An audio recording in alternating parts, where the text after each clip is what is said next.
Hello दोस्तों, welcome back my YouTube channel victory commerce में आपका स्वागत है। तो दोस्तों, हम लोग इस चैनल पे सीटेट से रिलेटेड सीडीपी का टॉपिक कवर कर रहे हैं, जहां पे हमारा आपको 2 लेक्चर देखने को मिलेगा। अब वहां पे जाइए, आप वहां पे कॉन्सेप्ट क्लियर करिए। जहां पे हम लोग पढ़े हैं ग्रोथ के बारे में, डेवलपमेंट के बारे में, लर्निंग के बारे में और टीचिंग के लेवल के बारे में। जहाँ पे हम लोगों ने कवर किया था मेमोरी लेवल क्या होता है, अंडरस्टैंडिंग लेवल क्या होता है और रिफ्लेक्सिव लेवल क्या होता है। और इसमें टॉपिक हम लोग कवर किए थे लर्निंग डिसएबिलिटीज के बारे में, अधिगम के दोष। तो आज हम लोग इम्पोर्टेंट टॉपिक जो हम लोग कवर करने वाले हैं, यहाँ पे जो सीटेट में 10 थियरी है, 10 सिद्धांत है, 200 सिद्धांतों को आज हम लोग कवर करने वाले हैं। तो जहाँ पे अगर हम थियरी की बात करें तो आज हम लोग कवर करने वाले हैं EL,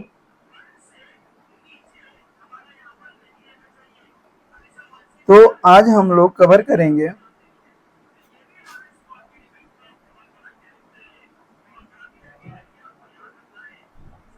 EL थॉर्नडाइक, EL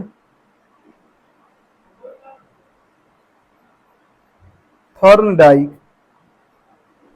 अगर हम EL थॉर्नडाइक की बात करें तो इनका सिद्धांत क्या था? तो इनका सिद्धांत था trial and error, trial and error, यानी प्रयास एवं त्रुटि का सिद्धांत कौन दिया था? EL थॉर्नडाइक ने दिया था। इन्होंने एक्सपेरिमेंट किया था। किस पे एक्सपेरिमेंट किया था? कैट पर, यानी बिल्ली पर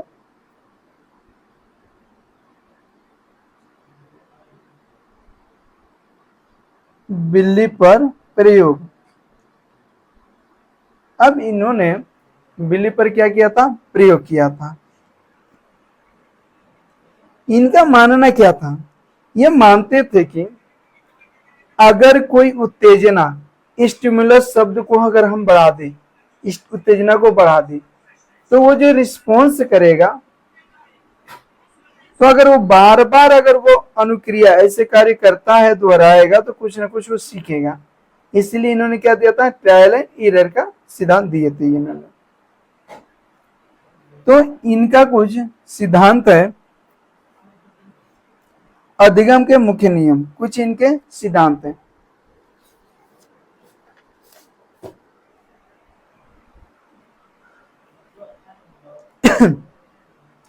तो इनका सिद्धांत क्या है? थॉर्नडाइक के 2 नियम है, एक मुख्य नियम है, एक गौण नियम है।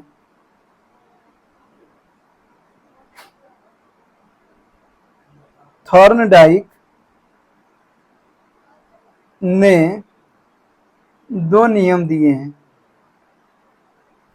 2 नियम दिए हैं। फर्स्ट है हमारा मुख्य नियम और दूसरा इन्होंने दिया है गौण नियम। गौण नियम। अब ये मुख्य नियम में इन्होंने दिया है अभ्यास का नियम। पहला इनका क्या है? अभ्यास का नियम, law of exercise. Law of exercise, exercise यानी अभ्यास का नियम, अभ्यास का नियम। अब इन्होंने क्या बोला है? इन्होंने बोला है कि अगर आप जितना अभ्यास करेंगे उसे उतना ज्यादा ही सीखेंगे। ये तो रह गई सिंपल की बात। इसके बाद इन्होंने बताया कि practice makes a man perfect. उपयोग और अनुपयोग का नियम ये बताती है कि आप कैसे उपयोग कर रहे हैं। तो लॉ ऑफ एक्सरसाइज कहता है कि आप किसी काम को ना जितना आप अभ्यास करेंगे, प्रैक्टिस करेंगे, आप उतना ही क्या करेंगे, सीखेंगे। सेकेंड हमारा आता है law of readiness. Law of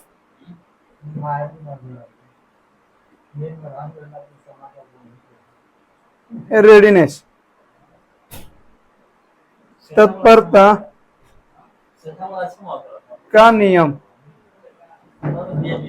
अब तत्परता का नियम क्या, सीखने के लिए आपको क्या होना है, मानसिक रूप से तैयार करना है, तत्पर रहना है बेटा। सीखने के लिए, सीखने के लिए,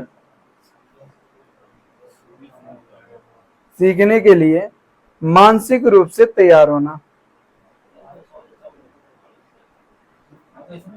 मानसिक रूप से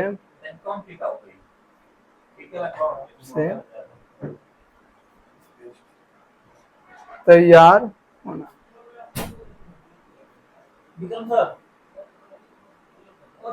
मानसिक रूप से तैयार होना।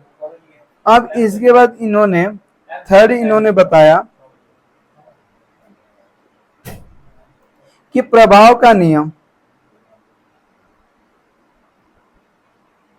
प्रभाव का नियम।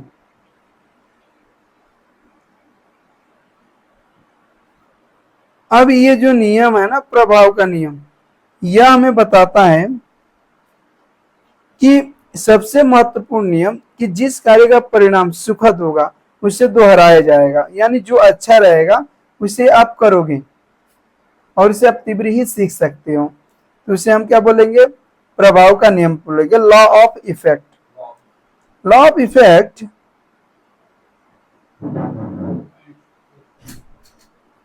कि जिस कार्य का परिणाम, जिस कार्य का परिणाम क्या होगा, सुखद होगा, संतोषजनक होगा, सुखद हो, उसे आप दोहराएंगे, उसे दोहराया जाता है। यानी संतोष और बनाम असंतोष की बात करता है कि अगर आप किसी कार्य को करने में अच्छा फील कर रहे हो या अच्छा लग रहा है तो आप उसे क्या करेंगे, बार बार रिवीजन करेंगे, बार बार दोहराएंगे। थॉर्नडाइक ने इस नियम में पुरस्कार और दंड को महत्व दिया है, तो हम इसको नोट डाउन में लिख सकते हैं। इन्होंने क्या बोला है, पुरस्कार और दंड को महत्व दिया गया है, महत्व दिया। अब इनका गौण कार्य क्या है, गौण कार्य,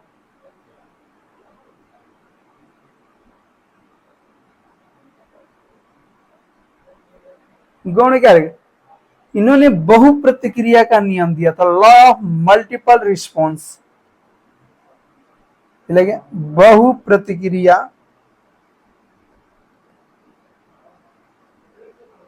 बहु प्रतिक्रिया का नियम।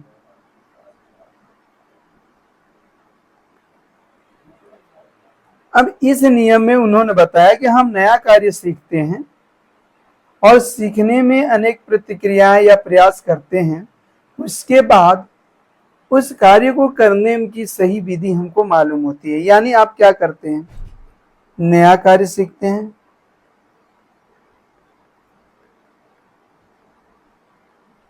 नया कार्य सीखते हैं और सीखते समय ही आप क्या करते हैं, प्रतिक्रियाएं करते हैं। आप उसी समय क्या करते हैं बेटा, प्रतिक्रियाएं, प्रतिक्रियाएं एवं कोशिश भी करते हैं, प्रयास भी आप करते हैं, प्रयास।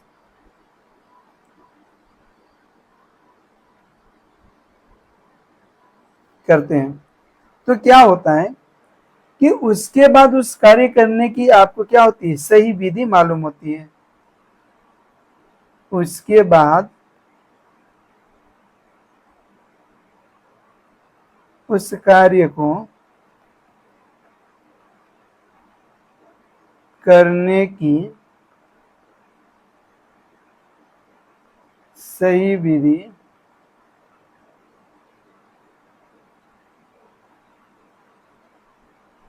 मालूम हो जाती है, मालूम हो जाती है। तो गौण कार्य क्या है, बहुत प्रतिक्रिया है। आप किसी नए कार्य को सीखते हैं, सीखने के बाद आपको क्या होता है, उसको कार्य करने का सही तरीका पता हो जाता है। अब गौण कार्य में सेकेंड है हमारा आंशिक क्रिया का नियम। आंशिक क्रिया का नियम,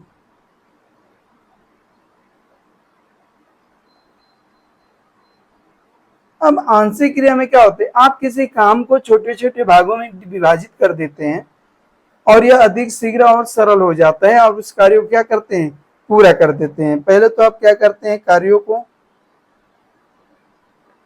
को छोटे छोटे पार्ट में, छोटे छोटे भाग में, भाग बांट देते हैं, बांट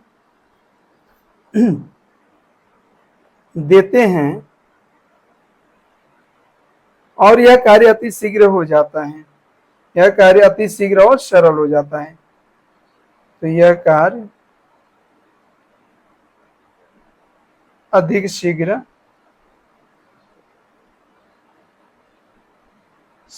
और सरल हो जाता है, सरल हो जाता है। थर्ड है इसमें law of assimilation. Law of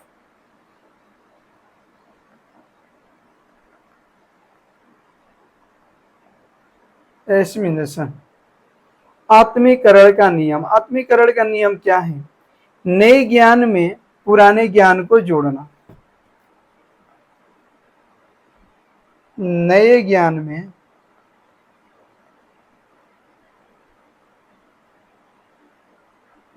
नए ज्ञान में पुराना ज्ञान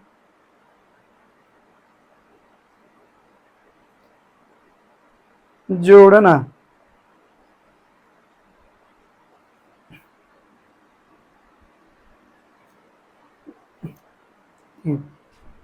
फोर्थ है हमारा अभिवृत्ति का नियम।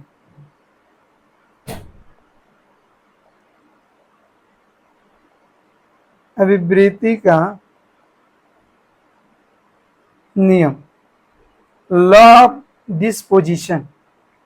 यह नियम यह बताता है कि किसी भी काम को करने के लिए जितनी हमारी पॉजिटिव अभिवृत्ति होगी, यानी कैसी अभिवृत्ति होगी, पॉजिटिव। अगर आपकी पॉजिटिव अभिवृत्ति है तो आप क्या करेंगे, ज्यादा उस काम को सीखेंगे। पॉजिटिव है तो क्या करेंगे, आप ज्यादा सीखेंगे। अगर वही निगेटिव अभिवृत्ति है तो आप उस काम को कम करेंगे। अगर हम मान लो निगेटिव है, नकारात्मक अभिवृत्ति है, तो आप क्या करेंगे, कम सीखेंगे, कम सीखेंगे।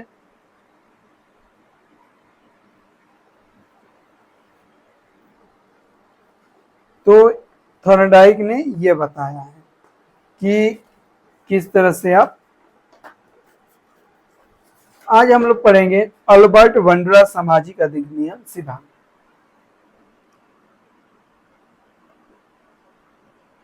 अल्बर्ट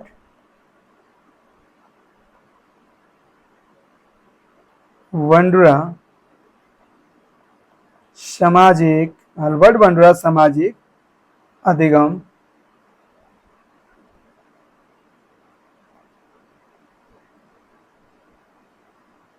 अधिगम सिद्धांत। अब अल्बर्ट बंडुरा जो थे, पहली बात कि वो कहाँ के थे, कनाडा के रहने वाले थे। तो इस बात को आप क्या करेंगे, याद रखेंगे। तो थॉर्नडाइक में हम लोगों ने देखा कि किस तरह से उन्होंने बिल्ली पे एक्सपेरिमेंट किया था और उन्होंने क्या क्या सिद्धांत दिया था तुम लोगों को। जहां पे हम लोगों ने सीखा कि उन्होंने बताया था कि बिल्ली पर प्रयोग किया था ट्रायल एंड एरर का, कि जितना आप अभी मतलब प्रैक्टिस करेंगे उतना है अब ज्यादा क्या करेंगे, सीखेंगे। अब ये अल्बर्ट बंडुरा क्या थे, सामाजिक अधिगम सिद्धांत जो इन्होंने दिया था। पहली बात आप वहां पे नोट डाउन करेंगे, ये कहाँ के निवासी थे, कनाडा। फर्स्ट पॉइंट यही है हमारा, कनाडा के ये रहने वाले थे। अब इनका क्या कहना था, इनका कहना था, मूल विचार इनके क्या थे, मूल विचार देखो पहले इनके मूल विचार क्या थे। मूल विचार इनके थे कि बच्चे समाज में दूसरों को देखकर उनके व्यवहार का अनुकरण करके सीखते हैं। इसे ऑब्जर्वेशनल लर्निंग या मॉडलिंग कहते हैं। इनका कहना था कि जो बच्चे हैं, बच्चे समाज में दूसरों को देखकर उनके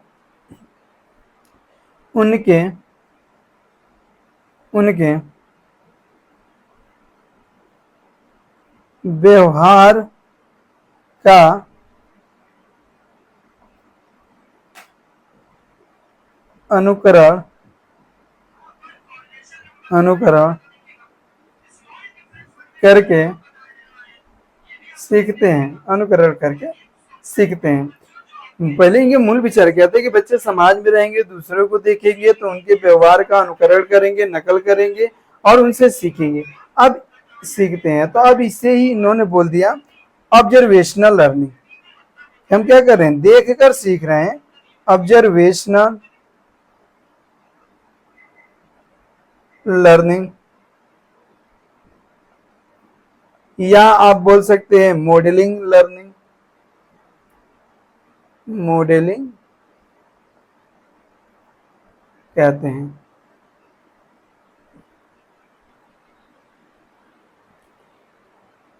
ठीक है, तो इनका यह मानना था कि ऑब्जर्वेशन लर्निंग थियरी, अनुकरण करना और मॉडलिंग करना। ठीक है ना, तो ये इनका विचार था। अब इन्होंने मुख्य प्रयोग किस पे किया था, मेन पॉइंट देखो, मुख्य प्रयोग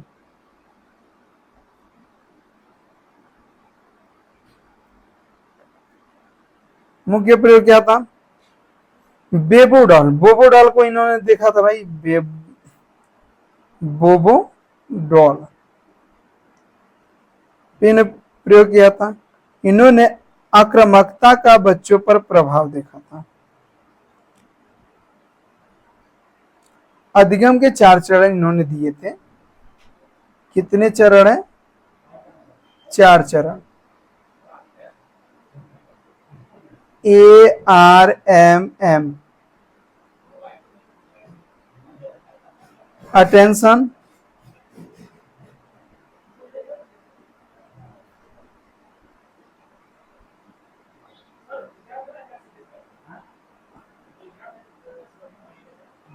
रिटेंशन,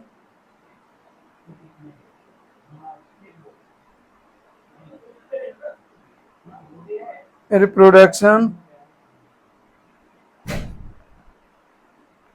मोटिवेशन। तो अल्बर्ट बंडरा ने ये बताया था कि बच्चे समाज में दूसरों को देख करके उनके व्यवहार का अनुकरण करते हैं।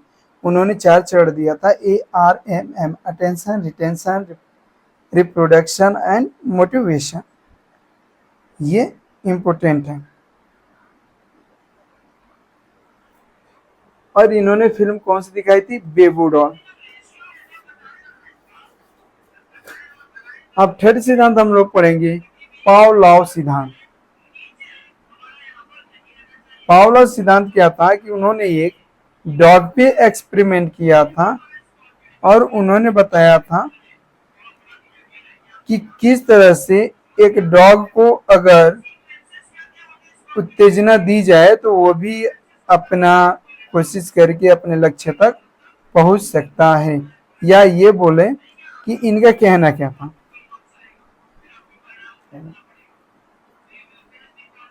इवान पावलो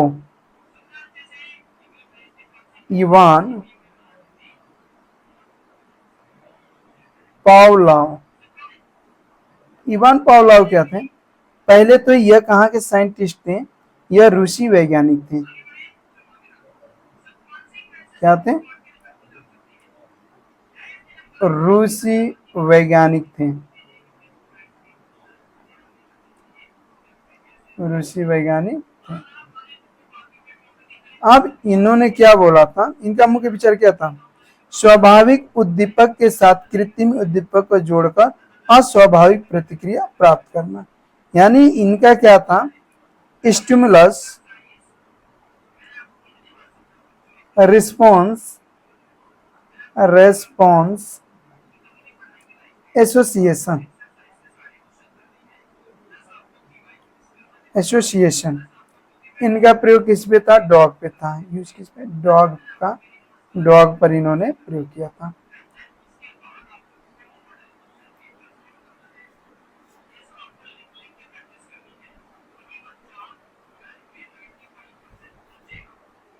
ठीक।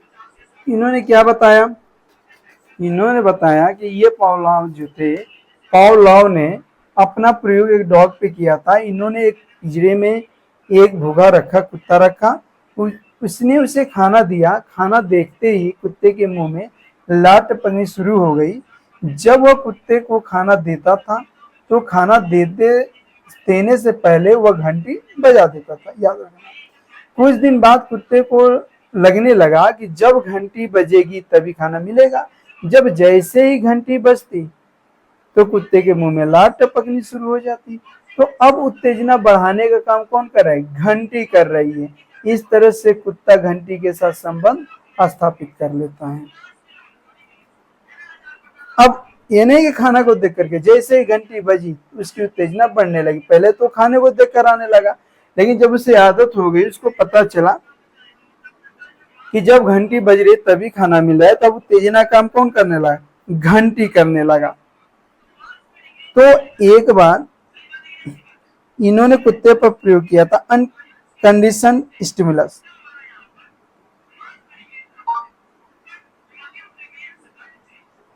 क्या उन्होंने किया था? Unconditional condition stimulus. इसमें क्या है? भोजन, फूड, जो स्वाभाविक उत्तेजना दे रहा है। क्या कह रहे हैं बेटा? भाविक उद्दीपक। क्या हो जा रहा है? खाने को देखकर लार आना, लार आना। ये क्या है? कंडीशन स्टिमुलस है। कंडीशन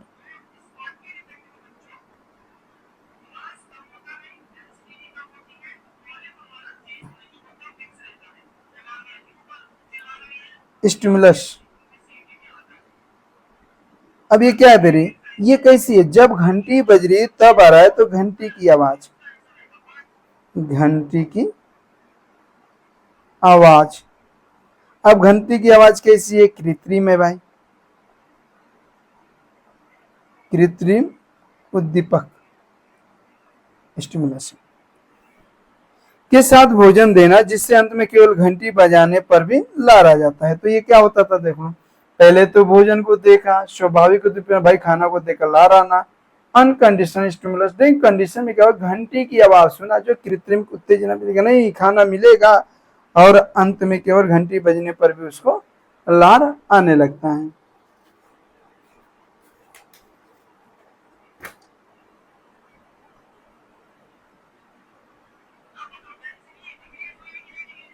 ठीक है। ऐसे ही बीएफ स्किनर का क्रिया प्रस्तुत अनुबंध। अब इन्होंने क्या किया था कि बीएफ स्किनर, अरे एल ठंडा है क्या, अधिगम का स्नाप, देखो ये क्या बोलता है, बीएफ स्किनर क्रियापूत अनुबंध ऑपरेंट कंडीशनिंग। बहुत छोटे छोटे टॉपिक है, देख लेते हैं।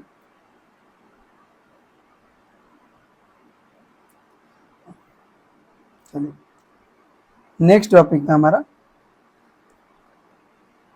BF Skinner.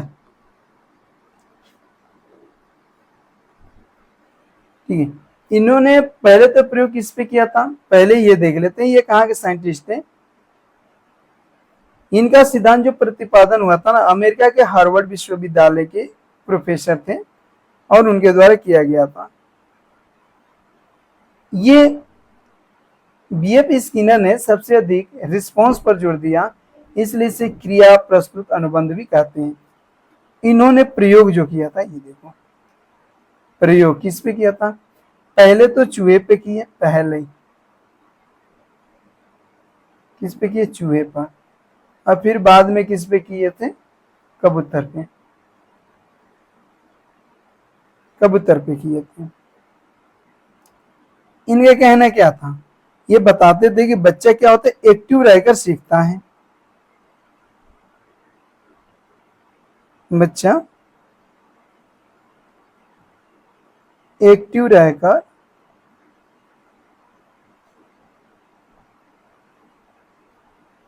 सीखता है, व्यवहार उसके परिणामों पर निर्भर करता है, व्यवहार उसके परिणामों पर निर्भर करता है। इन्होंने बताया कि बच्चा जो है एक्टिव रहकर सीखता है और व्यवहार उसके परिणामों पर निर्भर करता है। इन्हें होता है पुनर्बलन, रेनफोर्समेंट।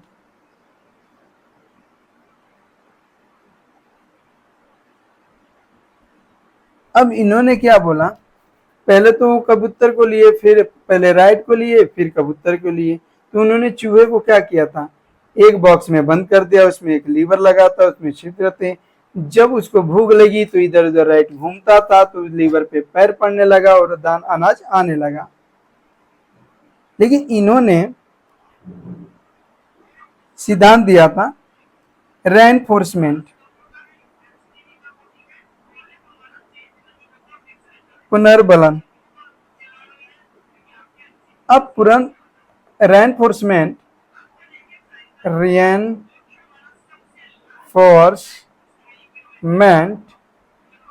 इसमें उन्होंने क्या किया कि जिस उद्दीपक को देने से अनुक्रिया करने की संभावनाएं बढ़ जाती है, पुनर्बलन कहलाता है। जैसे पेपर पास करने पर पेरेंट्स द्वारा साइकिल या मोबाइल देना। बातों को सुनो कि पुनर्बलन क्या होता है, जब पेपर आता है तो पेरेंट्स कहते हैं तुम साइकिल चल, साइकिल तुम्हें दिया जाए, मोबाइल। जब आप एग्जाम्स क्वालिफाई करोगे तो ये तुम्हारे एक्साइटमेंट को, तुम्हारे उद्दीपन को क्या कर दी, बढ़ा दी, और तुम मेहनत से पढ़ने लगे। लेकिन इसके भी क्या है, दो प्रकार है, एक तो पॉजिटिव और एक निगेटिव। एक है पॉजिटिव और दूसरा है निगेटिव। अब पॉजिटिव क्या हो गया, जैसे भोजन, पानी, नौकरी, प्रशंसा, प्रेस, तारीफ, रिवार्ड, प्रेस, रिवार्ड। और नकारात्मक क्या हो गया भाई, पेनाल्टी लगेगी। फिर भी बच्चा पढ़े जा रहा है, पेनाल्टी से बचना है, पेनाल्टी अवॉइडेंस। पर व्यवहार बढ़ाता है, दंड देना, मना करना या डांटना।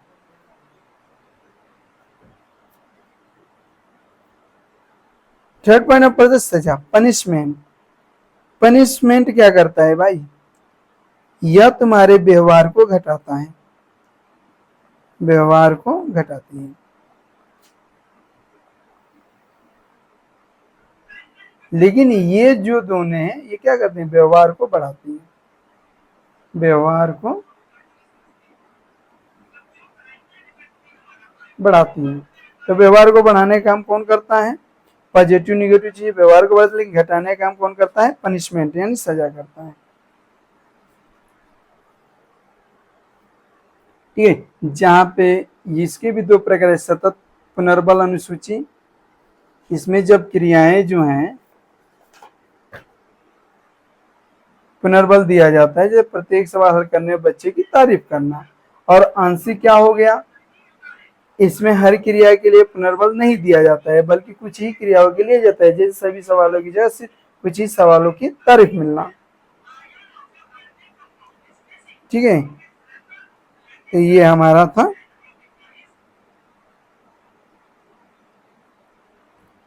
अब हम पढ़ेंगे एरिक एरिक्सन का मनोसामाजिक विज्ञान।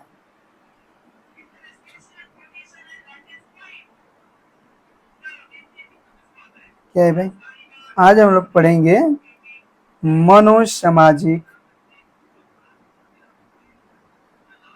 मनोसामाजिक सिद्धांत। सिद्धांत, अब यह सिद्धांत किसने दिया था, एरिक्सन ने दिया था। कौन दिया था बेटा, एरिक्सन। कौन दिया था, एरिक्सन, एरिक्सन, एरिक्सन के द्वारा दिया गया था। इनका मुख्य उद्देश्य क्या था, उद्देश्य बच्चों में व्यक्तिगत पहचान कैसे होती है। इनके अकॉर्डिंग पूरा जीवन 8 स्टेप से होकर गुजरता है, इनका कहना था। इनका कहना था जीवन भर जो चलने वाली क्रियाएं हैं, आचरण जिसमें व्यक्ति समाज के साथ तालमेल बिठाते हुए संकट का सामना करता है।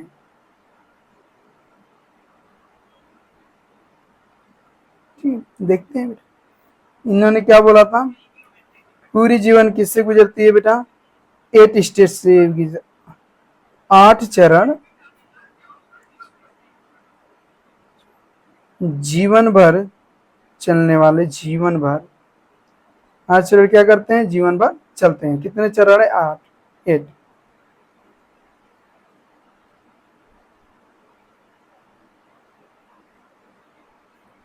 हम इन्होंने बोला था विश्वास बनाम अनविश्वास, ट्रस्ट।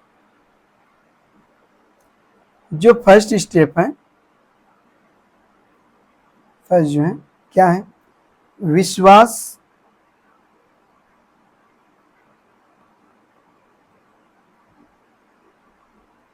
बनाम अविश्वास।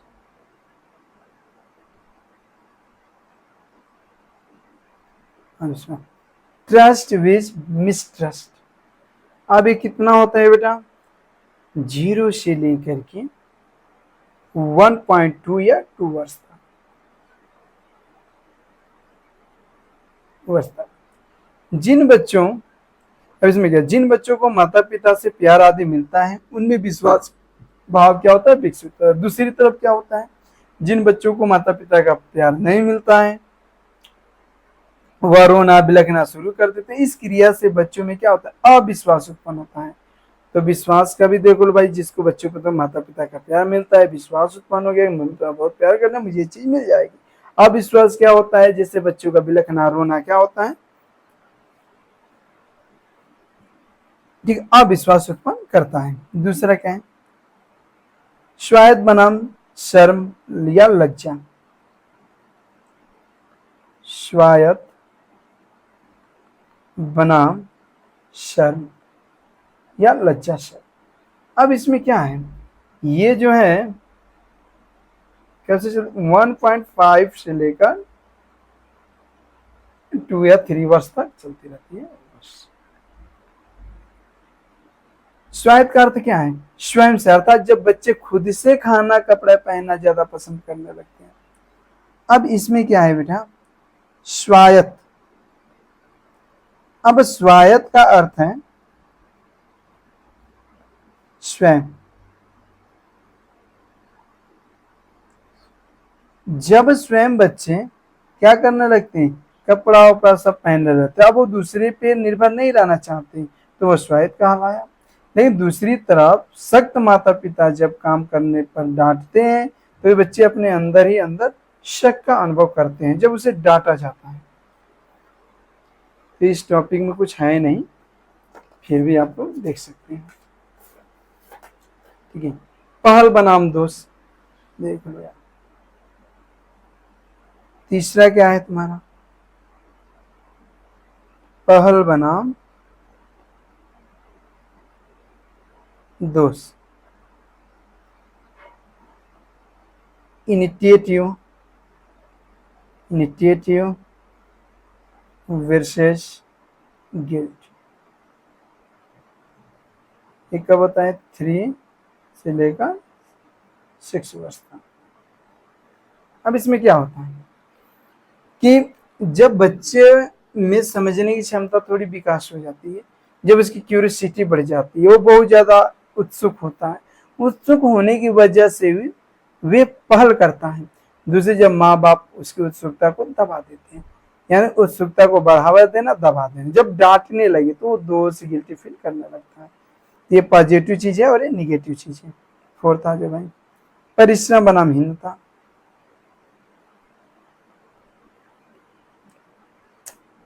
परिश्रम बनाम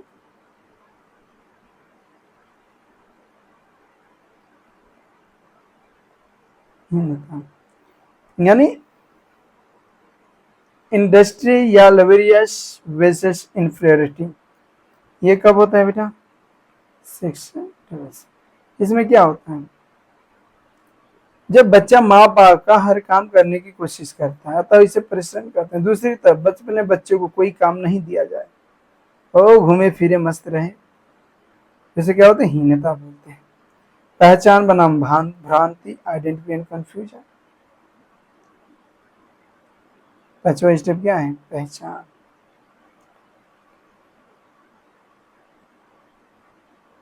बनाम भ्रांति। इसमें क्या होता है कि जब बच्चों में अपनी पहचान बनाने की बहुत ज्यादा उत्सुकता होती है, दूसरी तरफ जब बच्चे उद्देश्यपूर्ण काम नहीं करते हैं तो उनके पास बहुत सारे रास्ते नहीं करते, तो उनके पास बहुत सारे रास्ते खुल जाते हैं। चलिए 6वां देखो भाई,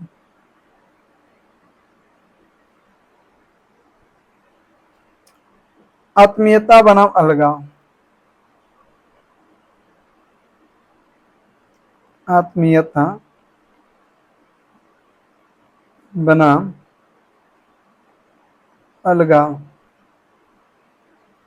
ये पूर्व इसका है। आत्मीयता में क्या होता है कि आदमी दूसरों के साथ घनिष्ठ संबंध बनाता है। आत्मीयता में क्या होता है, घनिष्ठ संबंध बनाए जाते हैं। कैसे, घनिष्ठ घनिष्ठ संबंध बनाए जाते हैं, वजह से दूसरों के साथ मिलजुल कर, ठीक है, और वहीं दूसरों के साथ मिलजुल कर रहता है, जिसे आत्मीयता कहते हैं।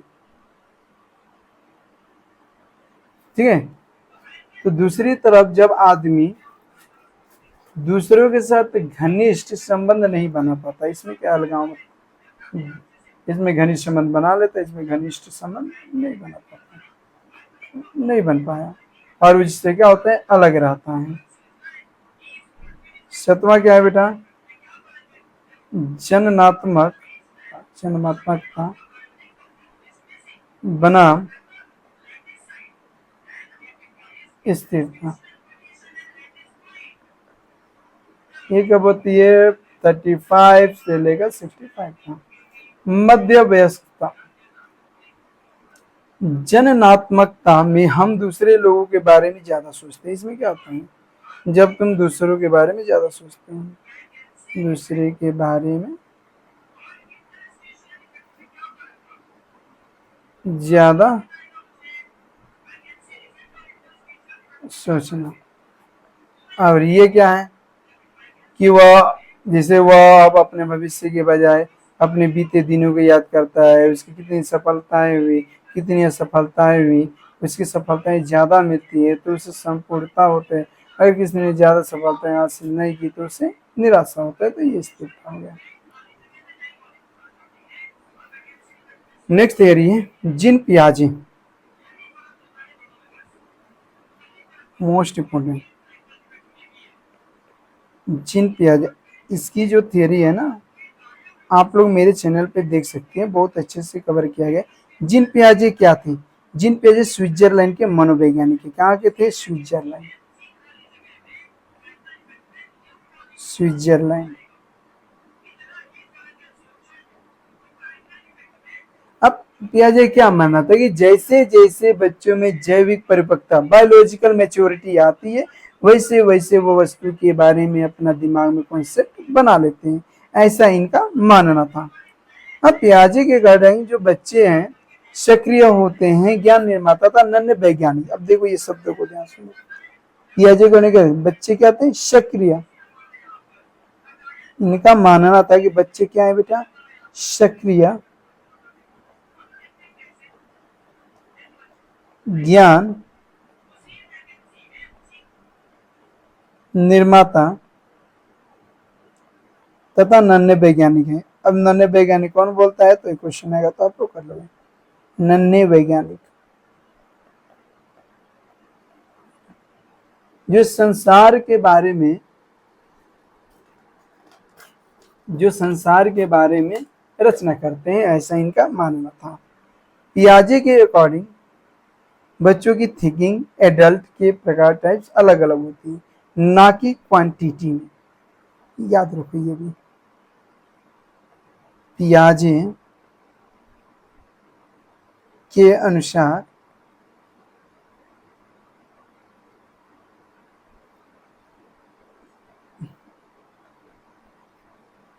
बच्चों की थिंकिंग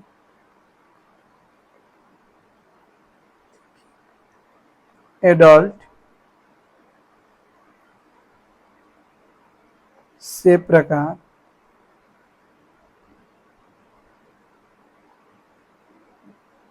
में अलग होती है, ना कि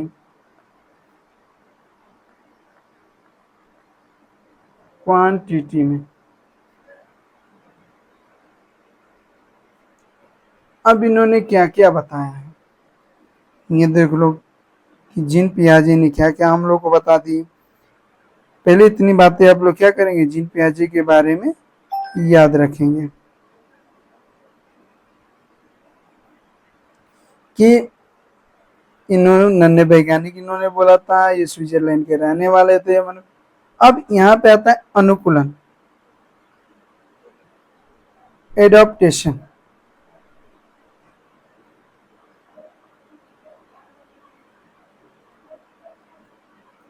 चलो देखो,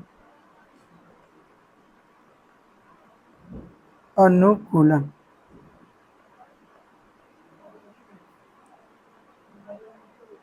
एडॉप्टेशन। अब एडॉप्टेशन वातावरण के अनुसार अपने आप को ढालना अनुकूलन कहलाता है। इसकी दो प्रक्रिया है, जैसा वातावरण वैसा आप हो गए, वातावरण के अनुसार चेंज करना, वातावरण के अनुसार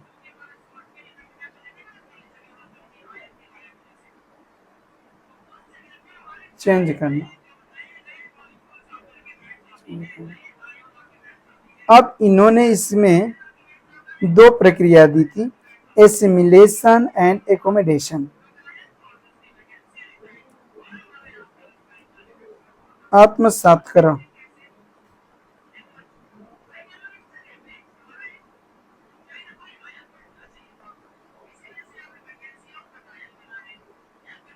एसिमिलेशन, और एक इन्होंने दिया एकोमोडेशन, एकोमोडेशन, समायोजन इसको बोलते हैं, समायोजन। ठीक है, पुराने ज्ञान में नया ज्ञान जोड़ना, यानी क्या है भाई? ओल्ड नॉलेज ओल्ड नॉलेज में क्या कर दिए, प्लस न्यू नॉलेज ऐड कर दिए। न्यू नॉलेज क्या कर दिए, जोड़ दिए, वो बन गया एसिमिलेशन। और यहाँ पे ओल्ड नॉलेज को, पुराने ज्ञान को क्या कर दिया, चेंज कर दिया। चेंज करके न्यू नॉलेज गेन कर लेना, न्यू नॉलेज बना लेना।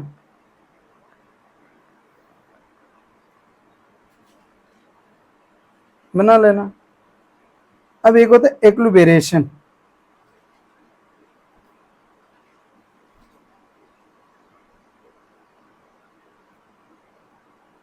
इक्विलिब्रेशन,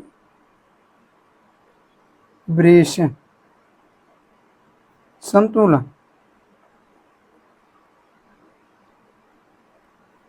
ठीक है, जब बच्चा एसिमिलेशन और एकोमोडेशन के बीच में संतुलन बने, किसके किसके बीच में, एसिमिलेशन,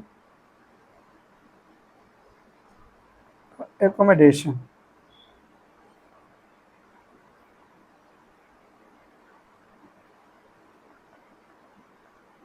बीच में क्या पा ले, संतुलन बना ले।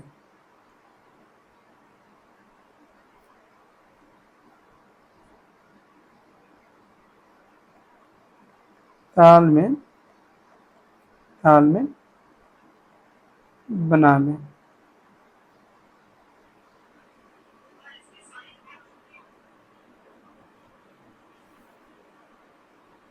अब स्कीमा क्या है, हमारे दिमाग में जो पहले से मौजूद है, ये सब टॉपिक याद रखना। स्कीमा हमारे दिमाग में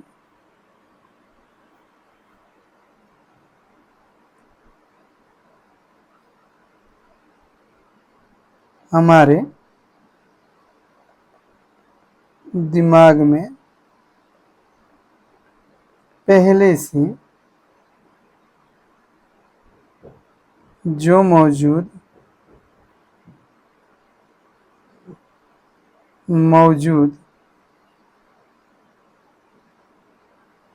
जानकारी,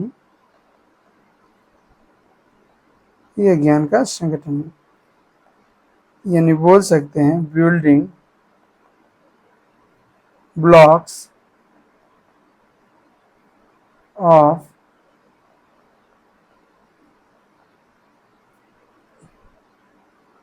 नॉलेज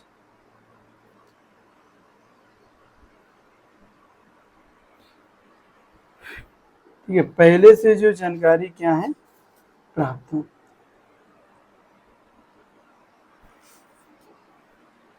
ओके,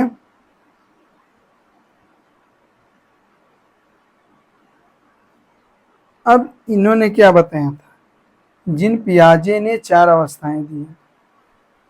ठीक है, पहले तो वस्तु अस्तित्व देख लीजिए, इक्विलिब्रेशन भी हो गया, समझ में तो इनमें कुछ टॉपिक और है। वस्तु अस्थायित्व,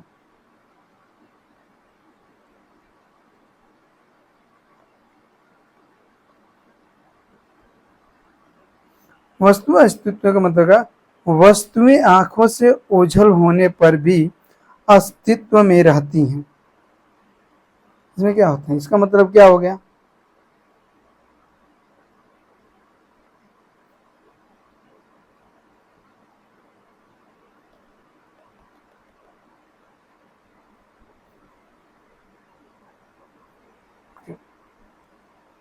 लो गाइज, और थोड़ा टेक्निकल इशू होने के कारण क्लास ओवर यहीं पे करना पड़ेगा।